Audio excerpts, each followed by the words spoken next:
तो गाइज अब हम जो है अमेनोरिया के बारे में पढ़ेंगे। देखो, अमेनोरिया का मतलब क्या होता है कि मेंस्ट्रुएशन होता नहीं है फीमेल को। इसके दो टाइप्स होते हैं। एक होता है प्राइमरी अमेनोरिया और एक होता है सेकेंडरी अमेनोरिया। प्राइमरी अमेनोरिया का मतलब है कि वो जो फीमेल है उसको कभी मेंस्ट्रुअल साइकिल हुई नहीं थी, नेवर हैड मेंस्ट्रुअल साइकिल। तो वही सेकेंडरी अमेनोरिया का मतलब है कि एक फीमेल थी जो प्रीवियसली मेंस्ट्रुएट कर रही थी, लेकिन अब कुछ टाइम से उसे मेंस्ट्रुएशन हो ही नहीं रहा। तो ये होता है आपका सेकेंडरी अमेनोरिया। तो पहले तो हम जो है प्राइमरी अमेनोरिया के बारे में बात करते हैं। तो ऐसा कोई फीमेल है ऐसी कोई फीमेल है जिसको मेंस्ट्रुएशन हुआ ही नहीं, शुरू ही नहीं हुआ। तो कब आपको इवैल्यूएशन चालू करना चाहिए? तो उसके तीन क्राइटेरिया है। अगर इन तीनों में से कोई भी एक फुलफिल हो रहा होगा तो फिर आपको जो है इवैल्यूएशन करना पड़ेगा। पहला जो है वो है कि there is absence of menses by 15 years of age in the presence of secondary sexual characters. To be specific, कौन सा secondary sexual character? Appearance of breast, that is thelarche Tanner stage 2। मतलब अगर आपकी फीमेल 15 साल की हो चुकी है, अभी तक मेंसेस नहीं आए हैं और secondary sexual characters like thelarche Tanner's 2 की स्टेज में पहुंच चुके हैं, तो फिर आपको जो है इवैल्यूएशन कराना पड़ेगा। तो ये तो हो गया पहला क्राइटेरिया। अगर ये फुलफिल है तो फिर आपको जो है इवैल्यूएशन कराना पड़ेगा इस फीमेल का। अगर इसकी जगह पर if there is absence of menses by 13 years of age and there is no secondary sexual characters, मतलब there is absence of secondary sexual characters, तब भी आपको जो है इवैल्यूएशन स्टार्ट कर देना पड़ेगा। मतलब अगर सेकेंडरी सेक्सुअल कैरेक्टर्स absent होते हैं ना, तो जो आपका कट ऑफ का एज होता है, जो पहले 15 साल था इन the presence of secondary sexual characters, वो कम हो जाता है टू 13 इयर्स। अगर सेकेंडरी सेक्सुअल कैरेक्टर्स होते हैं वो absent होते हैं। आप देख सकते हो कि इस क्राइटेरिया के अंदर अगर ये क्राइटेरिया फुलफिल करती है वो आपकी लड़की, तो फिर ना सिर्फ वो प्राइमरी अमेनोरिया से जूझ रही है, साथ में डिलेड प्यूबर्टी से भी जूझ रही है, क्योंकि there is absence of secondary sexual characters till 13 years of age. ठीक है, इसीलिए इस फीमेल को तो आपको इवेल्युएट करना ही पड़ेगा, कोई दो राय है नहीं उसमें। या फिर जो तीसरा क्राइटेरिया है कि अगर ये फुलफिल हो गया तो फिर आपको इवेल्युएशन करना पड़ेगा, that is absence of menses by 3 years after the thelarche. मतलब थेलार्क आ चुका है, उसके 3 साल के बाद भी मेंसेस नहीं आए। जैसे कि अगर कोई फीमेल है जिसको 9 इयर्स में थेलार्क आ चुका था, ब्रेस्ट बर्ड अपियर कर चुका था, उसके 3 साल बाद 12 साल की एज में भी उसको जो है मेंसेस नहीं आए, तो फिर इस फीमेल को भी आपको इवेल्युएट करना पड़ेगा। अब प्राइमरी अमेनोरिया का मोस्ट कॉमन कॉज होता है gonadal dysgenesis. Second most common cause होता है मलेरियन अजेनेसिस। ये प्राइमरी अमेनोरिया की बात हो गई। ठीक है, ठीक है। फिर हम बात करते हैं सेकेंडरी अमेनोरिया के बारे में। इसमें क्या है ना कि जो फीमेल थी वो प्रीवियसली मेंस्ट्रुएट कर रही थी, लेकिन अचानक से absence ऑफ मेंसेस होता है for more than equal to 3 months, consecutive 3 months, या फिर हम जैसे 90 दिन बोल सकते हैं, उसको कहते हैं हम सेकेंडरी अमेनोरिया। लेकिन ये जो कट ऑफ है ना आपका more than equal to 3 months वाला या फिर 90 दिन वाला, ये कट ऑफ है आपके अगर फीमेल जो है रेगुलर साइकिल्स पे थी। तो अगर फीमेल की साइकिल्स इरेगुलर थी तो कट ऑफ हो जाता है आपका 6 महीने। ओके, तो सेकेंडरी अमेनोरिया क्या होता है कि फीमेल पहले मेंस्ट्रुएट कर रही थी, लेकिन अचानक से due to any reason there is absence of menses for more than equal to 3 months. अगर साइकिल्स रेगुलर होती है तो, अगर साइकिल्स इरेगुलर होती है तो ये कट ऑफ 6 महीने का हो जाता है। And most common cause for secondary amenorrhoea is pregnancy. Pregnancy जो है वो सेकेंडरी अमेनोरिया के लिए मोस्ट कॉमन कॉज है। तो अब डिटेल में पहले तो हम प्राइमरी अमेनोरिया के बारे में बात करते हैं। इसमें दो केसेस पॉसिबल है। प्राइमरी अमेनोरिया के अंदर टू केसेस आर पॉसिबल। पहला केस पॉसिबल है कि फीमेल के अंदर थेलार्क प्रेजेंट है, मतलब थेलार्क जो है आ चुका है, और दूसरा हम जो केस लेंगे उसमें हम बोलेंगे कि थेलार्क इज absent। ठीक है, आपको पता है तीन चीजें होती है आपके फीमेल की बॉडी में जो सिंक्रोनसली काम करनी चाहिए नॉर्मल फंक्शनिंग को होने के लिए। हाइपोथैलेमस, पिट्यूटरी, या हायर सेंटर्स होते हैं जो कि आपके गोनाड ओवरी से हार्मोन्स का रिलीज करवाते हैं, और ये हार्मोन्स आपके end organ that is uterus और सर्विक्स पे एक्ट करते हैं। ठीक है, ठीक है जी। अगर पहले केस की हम बात करते हैं जिसमें थेलार्क प्रेजेंट है, थेलार्क प्रेजेंट होने का मतलब क्या है कि आपके ब्रेस्ट बर्ड अपियर कर रहे हैं, सेकेंडरी सेक्सुअल कैरेक्टर्स अपियर कर रहे हैं। सेकेंडरी सेक्सुअल कैरेक्टर्स आपके तभी अपियर करते हैं जब इस्ट्रोजन प्रेजेंट हो। अगर थेलार्क प्रेजेंट है तो इसका मतलब यही है कि इस्ट्रोजन प्रेजेंट है। और इस्ट्रोजन आएगा कहां से? इस्ट्रोजन आएगा आपकी गोनाड से, दैट इज ओवरी से। तो इसका मतलब है कि अगर थेलार्क प्रेजेंट है तो इस्ट्रोजन भी प्रेजेंट होगा, और आपका ओवरी जो है वो नॉर्मल फंक्शन भी कर रहा होगा। प्रेजेंट तो होगा ही होगा, नॉर्मल फंक्शन भी कर रहा होगा। ठीक है, और ओवरी फंक्शन क्यों कर रहा है? क्योंकि ओवरी को प्रॉपरली सिग्नल्स मिल रहे होंगे हाइयर सेंटर से।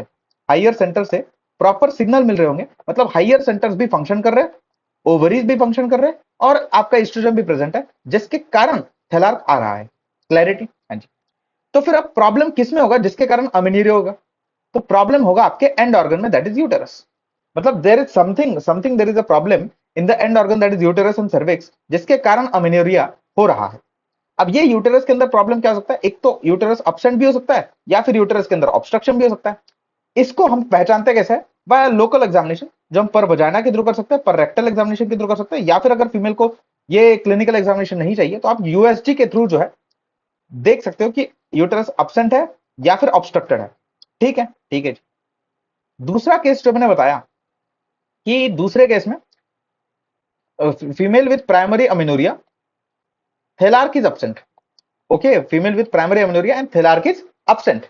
अगर थेलार्क अब्सेंट है मतलब ईस्ट्रोजन जो है वो आ नहीं रहा, ईस्ट्रोजन आ नहीं रहा, मतलब एक तो प्रॉब्लम गोनाड्स में है जो ईस्ट्रोजन रिलीज नहीं कर रहे, मतलब स्ट्रीक गोनाड्स हो सकता है, या फिर गोनाड्स नॉर्मल है लेकिन गोनाड्स को स्टिमुलेट करने वाला हाइयर फंक्शन जो है, हाइयर सेंटर जो है वो काम नहीं कर रहे, जिसके कारण गोनाड्स स्टिमुलेट नहीं हो रहे और ईस्ट्रोजन रिलीज नहीं हो रहा। तो may be the problem is in gonads और द हाइयर सेंटर, और यूटेरस जो है वो आपका नॉर्मल हो। ऑन दिस एग्जामिनेशन के थ्रू हम यूटेरस को पहचान सकते हैं नॉर्मल है या नहीं। तो जो दूसरा केस है, केस 2, सबसे पहले उसको हम डिटेल में डिस्कस करते हैं, that is thelarche is absent and uterus is present. यही था आपका, thelarche is absent, uterus is present. इसको डिटेल में डिस्कस करते हैं। तो इसके दो डीडीज बनते हैं कभी भी, अगर थेलार्क अब्सेंट है, यूटेरस प्रेजेंट है and patient is of primary amenorrhoea, तो इसके दो डीडीज जो बनते हैं, first is gonadal dysgenesis and second is problem at the higher centre. ठीक है, तो दोनों को हम जो है कंपेयर करते हुए पढ़ेंगे। गोनाडल डिसजेनेसिस में देखिए, there is abnormal development of the gonads. Gonads का एबनॉर्मल डेवलपमेंट होता है। Most common type of gonadal dysgenesis is Turner syndrome, और टर्नर सिंड्रोम जो है ये प्रोटोटाइप है आपके गोनाडल डिसजेनेसिस को स्टडी करने के लिए। ठीक है जी। सिमिलरली जब हम बात करते हैं, अगर हाइयर सेंटर में कुछ प्रॉब्लम है, हाइयर सेंटर में हाइपोथैलेमस के लेवल पर अगर प्रॉब्लम है, तो जो एक डिसीज है जिसके बारे में हमें यहां पर पढ़ना है वह कैलमैन सिंड्रोम, जिसमें कोई GnRH that is gonadotropin releasing hormone जो है वो रिलीज ही नहीं होता कैलमैन सिंड्रोम के अंदर। और एग्जैक्टली कैसे रिलीज नहीं होता वो मैंने आपको पहले फिजियोलॉजी के लेक्चर में या फिर प्यूबर्टी में बताया था कि कैलमैन सिंड्रोम से ऑल्फैक्टरी प्लकॉर्ड से जो सेल्स होते हैं, जो न्यूरोनल सेल्स होते हैं, जिनको माइग्रेट करना होता है टू दी हाइपोथैलेमस, वो माइग्रेट नहीं करते, जिसके कारण जो न्यूरोनल सेल्स जीएनआरएच रिलीज करने वाले थे वो पहुंच नहीं पाता हाइपोथैलेमस के अंदर, जिसके कारण जीएनआरएच रिलीज ही नहीं होता। ये होता है बेसिकली कैलमैन सिंड्रोम के अंदर। ठीक है जी, ठीक है, कोई दिक्कत नहीं। अब दोनों का जब हम कंपैरेटिवली स्टडी करेंगे तो आपको पता है टर्नर सिंड्रोम का जो कार्योटाइप होता है वो 45 एक्स होता है और इनका होता है 46 एक्स एक्स। तो सबसे पहले बात करते हैं गोनाड्स के बारे में। For appearance of ovaries we need absence of Y chromosome. यहां पर वाई क्रोमोसोम है नहीं, तो यहां पर ओवरीज अपीयर तो करेंगे इन टर्नर सिंड्रोम, लेकिन ये सस्टेन नहीं कर पाएंगे। इंट्रायूटेराइन लाइफ में ओवरीज प्रेजेंट रहेंगे, लेकिन आगे जाकर प्यूबर्टी तक ये स्ट्रीक ओवरीज के अंदर कन्वर्ट हो जाएंगे। रीजन बड़ा सिंपल है, for the proper functioning of the ovaries you need 2x chromosomes जो यहां पर एब्सेंट है। इसीलिए आपको gonadal dysgenesis that is Turner syndrome के अंदर स्ट्रीक गोनाड, स्ट्रीक ओवरीज जो है देखने को मिलेगी। तो वही 45 46 XX ये कार्योटाइप है कालमैन सिंड्रोम के अंदर। यहां पर वाई नहीं है तो ओवरी प्रेजेंट भी होंगे और अच्छे से फंक्शनिंग भी होंगे क्योंकि 2x क्रोमोसोम भी है। जब हम बात करते हैं यूटेरस के बारे में, तो यूटेरस भाई दोनों के अंदर प्रेजेंट होगा। Uterus will be present in both. Uterus मतलब बेसिकली इंटरनल जेनेटिलिया है, और इंटरनल जेनेटिलिया आपके फीमेल टाइप का तब होता है जब एमआईएस नहीं होता। एमआईएस अगर एब्सेंट है तो यूटेरस प्रेजेंट होगा, और एमआईएस आता है आपका कहां से? टेस्टिस से। तो इन दोनों के अंदर टेस्टिस है क्या? नहीं है। तो दोनों के अंदर यूटेरस प्रेजेंट रहेगा, लेकिन यूटेरस क्या है? स्मॉल एंड हाइपोप्लास्टिक है। रीजन बड़ा सिंपल है, दोनों के अंदर आपका इस्ट्रोजन जो है वो एब्सेंट है। दोनों के अंदर इस्ट्रोजन एब्सेंट है, therefore the uterus is small and hypoplastic. यहां पर इस्ट्रोजन क्यों एब्सेंट है? क्योंकि इस्ट्रोजन को रिलीज करने वाला गोनाड स्ट्रीक है। और यहां पर इस्ट्रोजन क्यों एब्सेंट है? क्योंकि यहां पर ओवरी को स्टिमुलस ही नहीं मिल रहा कि इस्ट्रोजन रिलीज करो। इसीलिए दोनों के अंदर यूटेरस प्रेजेंट तो है, पर दोनों के अंदर small and hypoplastic uterus present है। फिर हम बात करते हैं ब्रेस्ट के बारे में। तो ब्रेस्ट, जैसे हमने ये केस को ही डिफाइन किया था कि thelarche stage is absent, thelarche is absent. Breast का सेकेंडरी सेक्सुअल कैरेक्टर जो आना चाहिए था थैलार्क का, वो आ ही नहीं रहा क्योंकि इस्ट्रोजन दोनों के अंदर एब्सेंट है। तो यहां पर नो थैलार्क ब्रेस्ट के अंदर आ जाएगा। टैनर स्टेज 1 मतलब pre pubertal stage. External genitalia की जब हम बात करते हैं तो एक्सटर्नल जेनेटिलिया फीमेल टाइप तब होता है जब कोई डीएचटी नहीं होता। If DHT is not present तो एक्सटर्नल जेनिटलिया हो जाता है फीमेल जैसा। दोनों के अंदर डीएचटी आने का कोई चांस ही नहीं है, क्योंकि टेस्टोस्टेरॉन ही नहीं है। और टेस्टोस्टेरॉन क्यों नहीं है? क्योंकि टेस्टिस ही नहीं है। तो एक्सटर्नल जेनिटलिया दोनों के अंदर फीमेल टाइप का होगा। दोनों के अंदर अगर हम बात करते हैं प्यूबिक एंड एक्सिलरी हेयर्स के बारे में, तो दोनों के अंदर this pubic and axillary hairs will be present and sparse. Present and sparse, reason समझाते हैं। प्यूबिक एंड एक्सिलरी हेयर्स दोनों आपके टर्नर सिंड्रोम हो चाहे स्कैलमैन सिंड्रोम हो, दोनों के अंदर आपके प्यूबिक एंड एक्सिलरी हेयर्स आते क्यों है? फीमेल्स के अंदर भी प्यूबिक एंड एक्सिलरी हेयर्स आते due to androgens, and males के अंदर भी एंड्रोजन्स के कारण ही आते थे। हाँ जी, करेक्ट है। अब दोनों के अंदर अगर एंड्रोजन्स के कारण ही आते हैं, यहां पर प्रॉब्लम सिर्फ ओवरी के अंदर है ना। एड्रेनल ग्लैंड तो करेक्ट है, एड्रेनल ग्लैंड भी एंड्रोजन्स रिलीज करती है, तो वो एंड्रोजन्स जो होंगे they will be responsible for pubic and axillary hairs here. Similarly यहां पर भी आपके एंड्रोजन्स जो है दे will be release by the adrenal gland and pubic and axillary hairs will be present और दे कैन बी स्पार्स। अगर हम बात करते हैं एलएच और एफएसएच के लेवल्स के बारे में, तो LH and FSH levels are higher in case of Turner syndrome, क्योंकि कोई नेगेटिव फीडबैक नहीं है एस्ट्रोजन ही ना होने के कारण। Okay, there is no negative feedback, इसलिए LH and FSH levels are high. ये गोनेडोट्रोपिन है, जब गोनेडोट्रोपिन हाई होते हैं तो उसको हम बोलते हैं हाइपर गोनेडोट्रोपिक। और चूंकि यहां पर स्ट्रीक गोनाड्स है, देयरफॉर हाइपोगोनाडिज्म। तो हाइपर गोनेडोट्रोपिक, हाइपोगोनाडिज्म। फिर हम बात करते हैं आपके कैलमैन सिंड्रोम के बारे में, तो इसमें एलएच और एफएसएच लेवल स्लो होता है, क्योंकि हाइयर सेंटर से कोई स्टिमुलस ही नहीं आ रहा। हाइयर सेंटर से there is no stimulus, therefore LH and FSH levels are low. ये हाइपोगोनाडोट्रोपिक भी होते हैं और हाइपोगोनाडिज्म भी शो करता है। हाइपोगोनाडिज्म क्यों? क्योंकि यहां पर ओवरी प्रेजेंट तो है, नॉर्मल फंक्शनिंग भी है, लेकिन ऊपर से कुछ स्टिमुलस न आने के कारण कुछ काम नहीं कर रही, तो therefore it's not functioning. Hypogonadism, हाइपोगोनाडोट्रोपिक। जब हम बात करते हैं इनके फीचर्स के बारे में, तो पहले तो आपको कैरेक्टरिस्टिक फीचर्स पता होने चाहिए दोनों के बारे में। सबसे पहले बात करते हैं आपके टर्नर सिंड्रोम के बारे में, तो जो मोस्ट कैरेक्टरिस्टिक फीचर है आपके टर्नर्स का, that is your short stature. Short stature is the most characteristic feature. उसके अलावा they will have webbed neck, low posterior hair line. Chest के बारे में आप याद रखें, शील्ड शेप का चेस्ट होता है टर्नर सिंड्रोम के पेशेंट्स के अंदर। मोस्ट कॉमन एनोमलीज आपको सीवीएस सिस्टम में देखने को मिलती है। सीवीएस सिस्टम की भी मोस्ट कॉमन एनोमली आपकी बाइकस्पिड एओर्टिक वाल्व होती है, followed by coarctation of aorta and hypertension. Renal anomalies के अंदर आपके पास हॉर्स किडनी आती है। लिम्स के अंदर दो आपके पास एनोमलीज आती है यहाँ पर in Turner syndrome, that is cubitus valgus and short fourth metacarpal. Short fourth metacarpal, ठीक है जी, कोई दिक्कत नहीं। वही अगर हम बात करते हैं characteristic feature, most important most characteristic feature of Calvin syndrome, तो वो है एनोस्मी। क्योंकि इसको पैथोफिजियोलॉजी में थोड़ा सा कुछ ऑल्फैक्टरी प्लैकआउट सा रिलेटेड था, इसलिए एनोस्मी आ जाता है, आप ऐसा समझिए। दो और जो चीजें आपको देखने को मिलेगी, that is synkinesia and unilateral renal agenesis. Synkinesia का मतलब क्या होता है? मिरर मूवमेंट्स आपको देखने को मिलेगी कैल्विन सिंड्रोम के अंदर, जिसे हम कहते हैं सिनकाइनेजिया। साथ में there is unilateral renal agenesis, cleft palate, cleft lip, hearing loss, syndactyly. तो ये तो हो गए features of your Kallmann syndrome. जो इनहेरिटेंस पैटर्न होता है आपके कैल्विन सिंड्रोम का, वो होता है एक्स लिंक्ड रिसेसिव। चूंकि ये एक्स लिंक रिसेसिव है, देयरफॉर मेल्स के अंदर ये ज्यादा कॉमनली पाया जाता है एज कंपेयर टू फीमेल्स।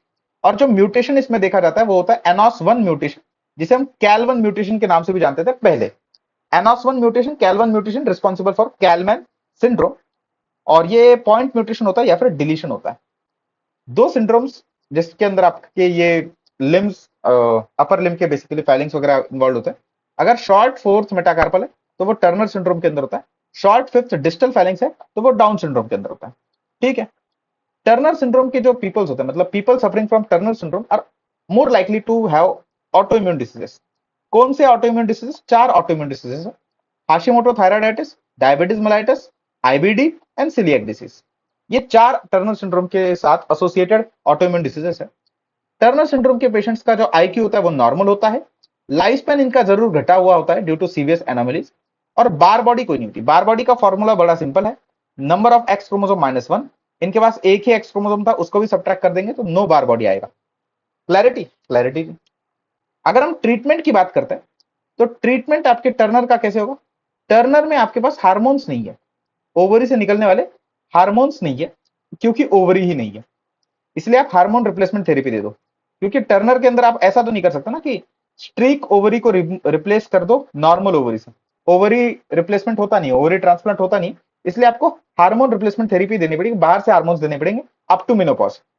और ये आप कैसे दोगे? नॉर्मल फीमेल के अंदर जैसे हार्मोन्स आते हैं वैसे ही दोगे, मतलब इस्ट्रोजन प्लस प्रोजेस्टेरॉन का कॉम्बिनेशन दोगे।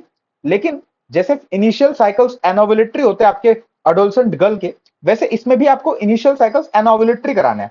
उसके लिए हम क्या करेंगे? एनोवुलेशन के अंदर क्या होता था? अनस्टॉप्ड इस्ट्रोजन दिया जाता था ना, अनस्टॉप्ड इस्ट्रोजन प्रेजेंट होता था एनोवुलेटरी साइकिल्स के अंदर। इसलिए initially for 1 to 2 we will give alone oestrogen. उसके बाद हम प्रोजेस्टेरॉन को ऐड करेंगे till the age of natural menopause. उसके बाद हम प्रोजेस्टेरॉन को ऐड करेंगे till the natural age of menopause. इन पेशेंट्स के अंदर टू मैनेज इनफर्टिलिटी, यहां पर आपको क्या करना है ना कि चूंकि स्ट्रिक गोनाड्स है ही नहीं, इसलिए ओवम का फॉर्मेशन होगा ही नहीं। आपको डोनर ओवम चाहिए होगा प्लस आईवीएफ की ट्रीटमेंट चाहिए होगी for the management of infertility. Donor ovum plus IVF management. Surrogacy की जरूरत नहीं है क्योंकि आपके पास यूटेरस यहां पर प्रेजेंट है, यूटेरस प्रेजेंट है। जरूर यूटेरस ये स्मॉल एंड हाइपोप्लास्टिक है, लेकिन जब आप हार्मोन रिप्लेसमेंट थेरेपी दोगे तो ये ग्रो कर जाएगा आपका यूटेरस। कैलमैन सिंड्रोम की ट्रीटमेंट की बात करते हैं, इसमें जीएनआरएच नहीं है ना, बाकी सारा तो ठीक है, सिर्फ जीएनआरएच नहीं है। अगर आप जीएनआरएच दोगे तो पिचुरी एलएचएफएसएच रिलीज करेगा, और ये एलएचएफएसएच आपके ओवरी से एस्ट्रोजन प्रोजेस्टेरॉन रिलीज करवाएंगे। तो आप जीएनआरएच का इंजेक्शन दे दीजिए पल्सेटाइल फॉर्म में, एक तो आप ये कर सकते हो, या फिर आप डायरेक्टली गोनाडोट्रोपिन दे दीजिए एलएच और एफएसएच, उनका इंजेक्शन दे दीजिए। ज्यादा इजी, ज्यादातर जो है यही प्रैक्टिस किया जाता है कि डायरेक्टली गोनाडोट्रोपिन दे दिया जाता है, क्योंकि पल्सेटाइल फॉर्म में जीएनआरएच को देने के लिए हॉस्पिटल सेटिंग की जरूरत पड़ती है, ठीक है, और पेशेंट को एडमिट ही करना पड़ता है। तो ये तो मैंने बता दिया आपको टर्नर एंड कैलमैन का पूरा तरीके से, पूरा डिफरेंस मैंने आपको बता दिया। ठीक है जी, कोई दिक्कत नहीं। अब जो है हम बात करते हैं किसके बारे में, इमेजेस देख लेते हैं।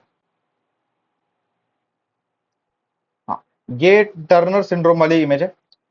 Most important characteristic feature is short stature, low posterior hairline, shield shape chest, short fourth metacarpal, coarctation of aorta, ये second most common CVS anomaly होती है। Most common CVS anomaly is bicuspid aortic valve. फिर elbow deformity, poor breast development, rudimentary streak ovaries. फिर Turner syndrome है ये 45XO, okay, एक ही X chromosome present है, नॉट इन पेयर। ये क्या है आपका? ये क्लाइनफिल्टर सिंड्रोम है, जिसमें आप देख सकते हो सेक्स क्रोमोसोम कैसा है, एक्स एक्स वाई। तो ये कार्योटाइप होता है आपका 47XXY इन क्लाइनफिल्टर सिंड्रोम। ये most common sex chromosome abnormality है। Most common gonadal dysgenesis was your Turner syndrome, और most common sex chromosome abnormality is Klinefelter syndrome. इसीलिए इसमें टेस्टिस तो प्रेजेंट रहेगा, टेस्टिस तो प्रेजेंट रहेगा। रीजन बड़ा सिंपल है, वाई क्रोमोसोम प्रेजेंट है तो टेस्टिस प्रेजेंट रहेगा, लेकिन एक एक्स्ट्रा एक्स के साथ वाई प्रेजेंट है ना, इसीलिए जो टेस्टिस होंगे they will be small, fibrosed, spermatogenesis normal नहीं होगा इनका, and low levels of testosterone. और लो लेवल्स ऑफ टेस्टोस्टेरोन के कारण ही आपको जो है काफी सारे फीचर्स इनमें देखने को मिलते हैं, समझाऊंगा मैं आपको कैसे। और जो बार बॉडी होता है ये एक इनके पास प्रेजेंट होता है। नॉर्मली मेल्स के पास जो है 0 बार बॉडीज होते हैं, ओके, लेकिन इनके पास एक बार बॉडी प्रेजेंट होता है, इसीलिए इनको सूडो या फिर फाल्स बार बॉडी कहते हैं। फीचर्स की जब हम बात करते हैं तो आप एक याद रखो, ड्यू टू लो टेस्टोस्टेरोन, इनके पास क्या है ना, लो टेस्टोस्टेरोन के लेवल्स है। अब लो टेस्टोस्टेरोन के कारण क्या क्या देखने को मिलेगा? पहला, due to low testosterone negative feedback नहीं रहेगा, एलएचएफएसएच लेवल्स मतलब गोनाडोट्रोपिन लेवल्स इंक्रीज रहेंगे। दूसरा, ड्यू टू लो टेस्टोस्टेरोन आपको गायनेकोमैस्टिया देखने को मिलेगा, और आपको ब्रेस्ट कैंसर और मीडियास्टिनल कैंसर के रिस्क इंक्रीज रहेगी। ड्यू टू लो टेस्टोस्टेरोन आपका इनफर्टिलिटी देखने को मिलेगा, infertility in which form, azoospermia, cryptorchidism देखने को मिलेगा, टेस्टिकुलर वॉल्यूम डिक्रीज हो जाएगा, decrease pubic hair, decrease penile size, ये सारी चीजें due to low testosterone. Due to low testosterone muscle mass decrease कर जाएगा, मसल स्ट्रेंथ डिक्रीज कर जाएगी, बियर्ड ग्रोथ डिक्रीज कर जाएगी due to low testosterone.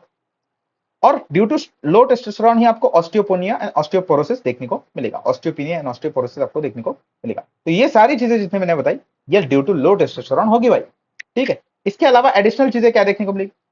Additional चीजें आपको 4 डिसऑर्डर्स याद रखने, ऑटो इम्यून डिसऑर्डर, जैसे आपने टर्नर्स के अंदर 4 याद रखे थे ना, IBD, Hashimoto thyroiditis, diabetes mellitus और सीलिया, यहां पर भी 4 आपको याद रखना है, जिसमें 2 तो आपके पहले वही है टर्नर्स वाले, thyroiditis, Hashimoto thyroiditis and diabetes mellitus, 2 नए हैं, रूमेटॉइड आर्थराइटिस एंड एसएलई, ठीक है। ये 4 डिसऑर्डर्स एसोसिएटेड होते हैं इसके साथ। आईक्यू इनका कम होता है, जिसके कारण learning disabilities, psychiatric disturbances. IQ normal था टर्नर्स के अंदर, याद रखिए। और बाकी तो इंक्रीज हाइट आपको देखने को मिलेगी मोर देन 30% इन क्लाइनफिल्टर सिंड्रोम पेशेंट्स। टर्नर के अंदर देयर वाज शॉर्ट स्टेचर। तो ये तो हो जाता है, मैंने आपको इमेजेस भी समझा दी। अब थोड़ा सा हम गोनाडल डिस्जेनेसिस के अंदर और घुसते हैं।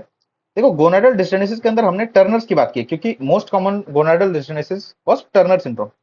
ठीक है, तो गोनाडल डिस्जेनेसिस के अंदर most common is Turner syndrome 45XO, इसलिए उसकी तो हमने बात कर ली डिटेल में। दो और टाइप के गोनाडल डिस्जेनेसिस होते हैं, एक होता है प्योर और कंप्लीट टाइप का गोनाडल डिस्जेनेसिस और दूसरा होता है मिक्स टाइप का गोनाडल डिस्जेनेसिस। प्योर और कंप्लीट टाइप का गोनाडल डिस्जेनेसिस का मतलब है कि इसमें कार्योटाइप तो आपका नॉर्मल रहेगा। कार्योटाइप क्या रहेगा आपका? कार्योटाइप नॉर्मल रहेगा, लेकिन कुछ जेनेटिक म्यूटेशंस होंगे जिनके कारण there will be gonadal dysgenesis, due to which there will be gonadal dysgenesis. ठीक है जी, कोई दिक्कत नहीं। अगर नॉर्मल कार्योटाइप है तो इसमें दो टाइप आएंगे, 46XX वाला नॉर्मल कार्योटाइप या फिर 46XY वाला नॉर्मल कार्योटाइप। तो 46XY का नॉर्मल कार्योटाइप है प्लस जेनेटिक म्यूटेशन के साथ है, तो उसको हम कहते हैं स्वायर सिंड्रोम। स्वायर सिंड्रोम के अंदर there is basically the mutation in SRY region of Y chromosome. Okay, और ज्यादातर ये जो म्यूटेशन होती है पॉइंट म्यूटेशन होती है more than deletions.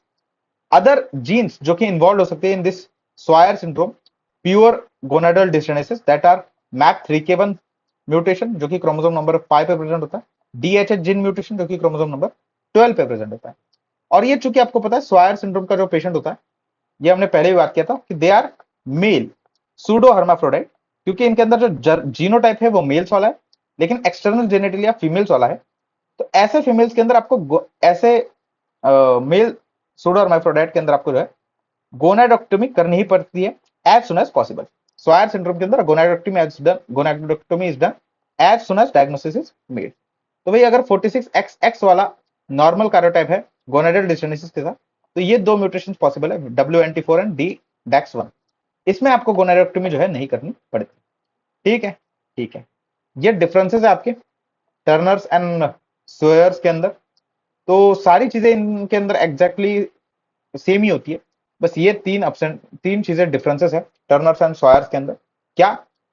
45XO and 46XY यहाँ पर होता है, शॉर्ट स्ट्रेचर होता है इसमें, और स्वायर्स के अंदर नॉर्मल स्ट्रेचर होता है। इसमें गोनाडोक्टोमी नहीं करते, इसमें गोनाडोक्टोमी करते हैं। दोनों एग्जाम्पल है गोनाडल डिस्टेनेसिस का, और गोनाडल डिस्टेनेसिस के अंदर there is increase levels of LH and FSH levels. तो यहाँ पर LH एंड FSH लेवल्स बड़े रहेंगे, और दोनों आपकी गोनाडल डिस्टेनेसिस है, और गोनाडल डिस्टेनेसिस के अंदर देयर इज नो गोनाड्स, तो दोनों के अंदर स्ट्रिक गोनाड्स होता है। ठीक है, ठीक है जी, कोई दिक्कत नहीं। फिर ये तीन चीजें तो आपको पता ही है, दोनों के अंदर फीमेल फिनोटाइप रहेगा, फीमेल एक्सटर्नल जेनेटिलिया, दोनों के अंदर यूटेरस प्रेजेंट रहेगा, दोनों के अंदर जो यूटेरस रहेगा वो स्मॉल और हाइपोप्लास्टिक रहेगा, और दोनों के अंदर थैलार्क जो होगा वो एब्सेंट होगा due to less oestrogen, no oestrogen actually. ठीक है, तो अब हमने यहाँ पर टर्नर्स के बारे में डिस्कस कर लिया, pure complete type of gonadal डिस्जेनेसिस के बारे में बात कर लिया, मिक्स्ड गोनाडल डिस्जेनेसिस के बारे में बात करना बाकी है, उसके बारे में पढ़ लेते हैं। तो देखो मिक्स्ड गोनाडल डिस्जेनेसिस के अंदर क्या है ना, दो सेल लाइंस प्रेजेंट होती है आपकी पूरी बॉडी में। कुछ सेल्स के अंदर आधी सेल्स के अंदर 45XO ये क्रोमोसोम्स रहेंगे, कुछ सेल्स के अंदर 46XY ये क्रोमोसोम्स रहेंगे। इसको हम कहते हैं गोनाडल मॉर्फिज्म। ओके, अब जिन सेल्स के अंदर 46XY रहेगा, दे will be responsible for development of abnormal testis, और 45XO जो रहेंगे दे will be responsible for one sided streak ovaries formation. अब जिस साइड में आपके एबनॉर्मल टेस्टिस बन चुके हैं, अब टेस्टिस तो है ना, चाहे वो एबनॉर्मल भी हो, टेस्टिस तो है, तो आपका एमआईएस भी प्रेजेंट होगा, साथ में टेस्टोस्टेरोन भी प्रेजेंट होगा। एमआईएस और टेस्टोस्टेरोन दोनों चाहिए होते हैं फॉर द इंटरनल जेनेटिलिया। अगर दोनों प्रेजेंट है तो आपका मेल वाला इंटरनल जेनेटिलिया बन जाएगा, मतलब वल्फियन डक्ट से सारे स्ट्रक्चर्स आ जाएंगे, जो भी होते हैं आपके इजैकुलेटरी डक्ट, सेमाइनल वेसिकल, सारे के सारे आपके जो इंटरनल जेनेटिलिया वाले स्ट्रक्चर्स होंगे वो आ जाएंगे, क्योंकि एमआईएस और टेस्टोस्टेरोन प्रेजेंट है। क्योंकि आधे सेल लाइंस में, आधी साइड ऑफ बॉडी के अंदर कोई स्ट्रीक गोनाड है आपकी बची हुई साइड में, तो there is no MIS no testosterone on that side. जब कोई एमआईएस नहीं है, कोई टेस्टोस्टेरोन नहीं है, तो structures will develop from the Mullerian duct. ठीक है, और जब हम बात करते हैं एक्सटर्नल जेनेटिलिया की, तो in mixed gonadal डिस्जेनेसिस the external genitalia is ambiguous. External genitalia क्या होता है? एम्बिगस होता है। तो गोनाड्स दोनों के अंदर क्या है, मतलब मिक्स्ड गोनाडल डिस्जेनेसिस में एक साइड में आपको स्ट्रीक गोनाड दिखेगा, एक साइड में एबनॉर्मल टेस्टिस, एक साइड में आपको मलेरियन डक्ट वाले स्ट्रक्चर्स, एक साइड में वल्फियन डक्ट वाले स्ट्रक्चर्स, और पूरे बॉडी में एम्बिगस एक्सटर्नल जेनेटिलिया। अब एम्बिगस एक्सटर्नल जेनेटिलिया ये आपका डिफरेंशियल डायग्नोसिस बना देता है मिक्स्ड गोनाडल डिस्जेनेसिस को of true hermaphrodite. True hermaphrodite जैसे मैंने पहले भी डिस्कस किया था, इसमें आपको जो है दोनों के फंक्शनल टिश्यू में देखने को मिलेंगे, तब दोनों गोनाड्स के फंक्शनल टिश्यू देखने को मिलेंगे, चाहे वो ओवरी हो चाहे वो टेस्टिस हो। इसीलिए इसको हम ओवर टेस्टिस सिंड्रोम के नाम से भी जानते हैं। दोनों के फंक्शनल टिश्यू आपको देखने को मिलता है, ठीक है जी। और इसमें मोस्ट कॉमन कार्योटाइप जो होता है वो 46XX होता है। This can also be mosaic. तो भाई मिक्स्ड गोनाडल डिसऑर्डर, इसका मोस्ट कॉमन कार्योटाइप हमने बात कर ली, इसके होता है। और यहाँ पर फंक्शनल ओवेरियन टिश्यू नहीं प्रेजेंट रहेगा, पर फंक्शनल टेस्टिस जरूर प्रेजेंट रहेगा। फंक्शन ओवेरियन टिश्यू नहीं रहेगा, लेकिन फंक्शनल टेस्टिस जरूर है आपके प्रेजेंट रहेंगे, ठीक है। और दोनों के अंदर अगर आपको डिफरेंशिएट करना है मिक्स्ड गोनाडल डिसऑर्डर और ट्रू हर्माफ्रोडाइट के बीच में, तो best way is to differentiate between them is to take biopsy from the gonadal tissue, और आप जो है हिस्टोपैथोलॉजी पे चेक कर लो। जब हिस्टोपैथोलॉजी पे आप चेक कर लोगे बायो टेकिंग बायोप्सी, तो आपको समझ जाएगा कि अगर दोनों टिश्यूज प्रेजेंट है तो इट इज ट्रू हर्माफ्रोडाइट, अगर सिर्फ टेस्टिस प्रेजेंट है तो इट इज गोनाडल डिस्टर्नेसिस मिक्स्ड वाला। तो जो हमने इतना सारा डिटेल में बात की गोनाडल डिस्टर्नेसिस के बारे में और कैलमैन सिंड्रोम के बारे में, ये केस 2 था। केस 1 जिसमें हमने बोला था कि थैलाक प्रेजेंट है और यूटेरस एब्सेंट है, ये केस 1 था आपका, जिसके बारे में हम अगले लेक्चर में बात करते हैं।